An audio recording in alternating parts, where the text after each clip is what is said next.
తూర్పు ఇండోనేషియాలో అగ్నిపర్వతం బద్దలైంది. మరీ ముఖ్యంగా వరుసగా జరుగుతున్న పరిణామ క్రమంలో చూస్తున్నప్పుడు ఇప్పుడు ఈ అగ్నిపర్వతం బద్దలవ్వడం అక్కడ వాసిన ఆందోళన గురిచేసింది. ఫ్లోర్స్ దీవిలో మౌంట్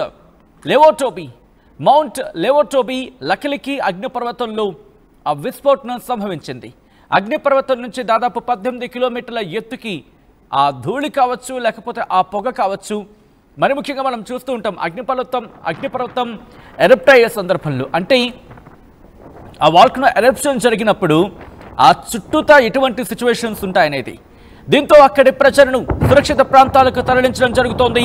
ఇప్పటికే జపాన్లో వరుసగా భూకంపాలు సంభవించడం అక్కడి ప్రజలని ఆందోళన గురి చేస్తూ ఉంటే, ఆకస్మిక వరదలతో అమెరికా, చైనా అతలాకుతలమవుతూ ఉంటే, ఇండోనేషియాకి సంబంధించి ఇండోనేషియాలో ప్రస్తుత పరిస్థితులు అందరికీ ఆందోళనకరంగా మారాయి. మీరు చూడొచ్చు, అదుగు ఆ బూడిదకు సంబంధించి మాట్లాడుకున్న సందర్భం.